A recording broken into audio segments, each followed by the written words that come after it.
Welcome back, Super Brain. How's your memory? It's super, and you're gonna see even more of that in today's lesson. In the last lesson, we talked about how to use this memory technique called word substitution to enhance your English vocabulary. Now we're gonna apply it towards the thing that a lot of people ask about, which are foreign languages. Would you like to learn a second or a third or a fourth language? That's what this lesson is all about. So let's start with just a quick review. What is word substitution? Well, we've been using it almost the entire quest. It's taking a word that you want to learn and turning it into a picture and connecting it to another picture. So there's always two things you want to memorize. There's always like the state and the capital. So for example, using word substitution, we used it for fire hydrant and hydrogen. Word substitutions, we used it for Mary and lamb, right? Those are word substitutions. We could also use it, for example, for state capitals or country capitals. So for example, if you wanted to remember the state capital of Florida is what? It's Tallahassee. So what you do is you take a picture of Florida. I say Florida, you think what? Some people think oranges, they think retirement, they think golf, they think Disney World. So pick one, like Disney World, right? So that would be Florida, Disney World. Now, what's the state capital? It's Tallahassee. Now, word substitution is turning that into a picture, substituting the word for a picture. So what could you picture for Tallahassee? For me, I hear tall Lassie. So you remember Lassie, right? The border collie, Lassie, famous dog. And what are you doing? It's a tall Lassie. And what's tall Lassie doing? He's in Disney World, all right? Or he's eating all those oranges, and all of a sudden, the word substitution, you connect it to, like we did before, turn into a picture, glue it with the vowels, right? Action, exaggeration, you're making it illogical, you're making it outstanding, unusual, and then you have it. So instead of using rote memory, which we said is probably not the best way to learn things fast by repeating it 50 times, Tallahassee, Florida, Tallahassee, Florida, Tallahassee, Florida, you make one image and then you have it. So for example, how do you pronounce the capital of Kentucky? Is it Louisville or Louisville? It's Frankfurt, right? It's Frankfurt. So let's say word substitution. Word substitution, Kentucky. What do you picture? Kentucky Derby, KFC, right? Kentucky Fried Chicken. So let's say you have Kentucky Fried Chicken. Frankfurt is the state capital. Frankfurt, when I say Frankfurt, what do you think of?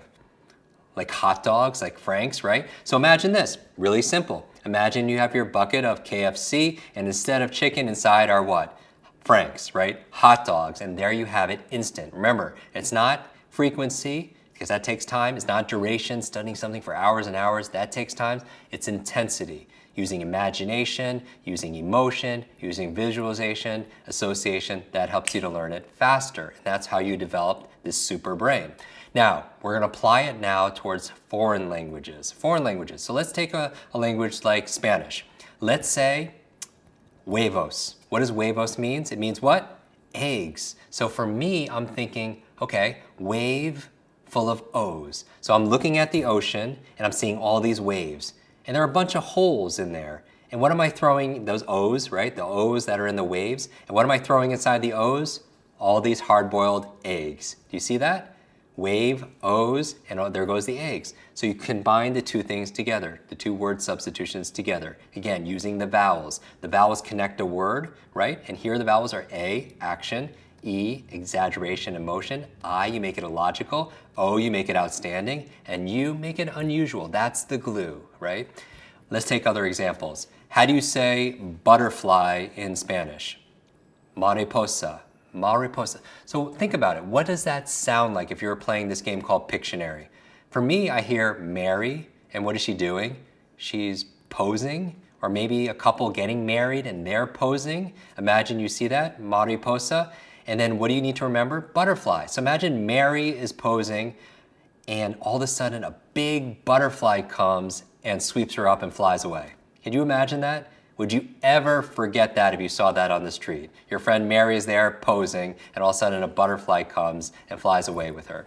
So that's how you use the word substitution to learn foreign language vocabulary faster. Let's do a few more examples. How do you say thank you in French? Merci, right? Merci. Now, what do you picture? Merci. What can you picture for merci? Just break it down into syllables. Mare. What's a mare? Like a female horse, right? So C, for me, Maybe the mare is in the sea, right? Maybe swimming or maybe even drowning. And you save the mare. And what does the mare say? Thank you, right? So you have it, mare, see. Or maybe mare is seeing, wearing glasses, right? Using the glasses to see, drops the glasses. You come and pick it up because you have opposable thumbs and everything. And you put the glasses back on. And what does the mare say? Thank you. Mare, see with the glasses. Thank you. And then you're like, again, this is so childish. Who are the fastest learners? Children. You're accessing your imagination, your creativity, your visualization, your emotion, as opposed to going, merci, oh, thank you, merci, thank you, merci, thank you. How do you say please in French? S'il vous plaît, right? S'il vous plaît. For me, that sounds like a word substitution for s'il vous plaît would be a silver plate. So just attach silver plate with please, right? How about how are you? How do you say how are you in French? Comment allez-vous? Now when I hear that, I hear come on to this alley and see this view. And you're like, that doesn't sound perfect. You don't need perfect because your true memory, because you're studying it, knows the difference, knows what the answer is, just like we did with names, just like we did with fire hydrant, meaning hydrogen and everything else. You know the diamond represented carbon and so on.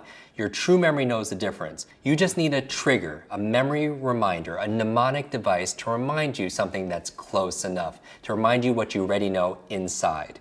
Let's take a few more examples. If I go from how are you in French, because all of a sudden come on to this alley, see this view, comment allez-vous, and you see the Eiffel Tower there, maybe let's say we're doing Chinese. So how do you say how are you in Chinese? Ni hao ma. For me, what I hear is ni, I see my knee, ho, like a garden hoe, and ma, like a mother. So for me, I'm going, how are you? Instead of the Eiffel Tower, there's the Great Wall of China or something that reminds me of Chinese, right? And then what am I saying? What's going on here? Ni, ho, ma. Maybe someone's mom takes a garden hoe and hits me right on the knee as I'm saying, how are you? And it's so silly, it would never happen in real life, but you would never forget it. It'd be unforgettable. So these are the basic fundamentals of how to apply word substitution to learn foreign language vocabulary faster. And I want to give you a super brain hack, one more hack to be able to help you to learn languages faster. And I know with these sessions that we're doing, these lessons, they tend to go a little bit longer because we are very abundant. And I want to over-deliver for you because that's our commitment to you. We want to brighten your brain, make it beautiful, make it better, so you can have the superhero life that you desire and you most deserve. So here's the language brain hack. One of the things you could do to learn languages faster or even vocabulary faster is music. Now, music could actually enhance your learning experience, but it's not just any music. There's certain music that will put you in what we call an alpha state. An alpha state. Your brain cycles through different brainwave states throughout the day in different parts of your brain. You have really quickly beta when you're most awake, then you have alpha, which is the relaxed state of awareness, and then you have theta, which is your state of creativity, and then you have the state called delta when you're fast asleep. That's when you're sleeping, right? Now this alpha state is the relaxed state of awareness, and that is the state you want to learn languages in, or vocabulary in. Because when you're in that state, it's kind of that restful state where your conscious mind is set aside, you're not filtering information, and information is just coming in. It's similar to when people watch television. If you or somebody you know is watching television, or maybe someone you know is really into sports or really into a television show, and you're talking to them and they're in trance, and they don't even hear you because they're in this hypnotic state, they're in an alpha state. Right? So information is just going in right inside their mind unfiltered. And so there's ways of creating alpha states for yourself. For example, meditation puts you into an alpha state. Deep breathing will put you in alpha state. You know what else puts you in alpha state? Visualization. Visualization will put you into an alpha state. Another thing that would put you in alpha state is more auditory. That's visual and kinesthetic breathing. An auditory, sound-based way of putting you in alpha state is certain music. Certain music will put you into an alpha state. So what kind of music? Here's what it's not. It's not heavy metal music. It's not rap music. What kind of music? Classical music. There's some classical music that will put you into an alpha state. Not just any classical music. It's been shown that it's Baroque music, more than any other. Baroque music, a certain era like Bach, Vivaldi, will put you in more in alpha state because the beats per minute equates to about 60 beats per minute. which also harmonizes with the human heart at rest, 60 beats per minute. So what I'm going to ask you to experiment here, Superbrain, is this, is as you're learning this information, whether it's vocabulary words that we did, or foreign languages, Spanish, Italian, Mandarin, whatever you happen to be learning, learn it with, in the background, have this Baroque music playing. And you could find it easily on YouTube. You could easily download it onto your music device, and it will enhance your ability to really retain, to activate that super brain to learn things a lot faster. Okay, here's your homework assignment.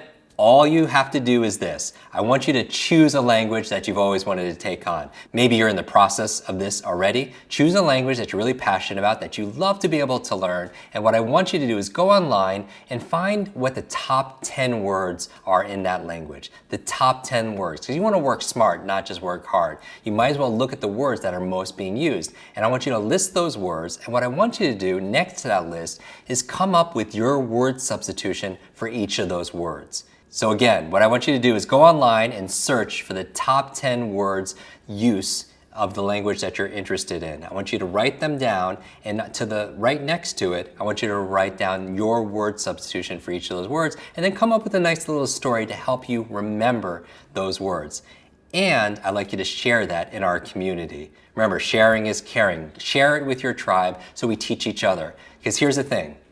If I give you $1, and you give me $1 in whatever your currency is, and we have the same dollar, no big deal. But if I share a new idea with you, and you share a brand new idea with me, then we have 2 brand new ideas. Just imagine all the learning and leveling up that we're gonna be doing together. So make sure you share that information in our community with the rest of the tribe.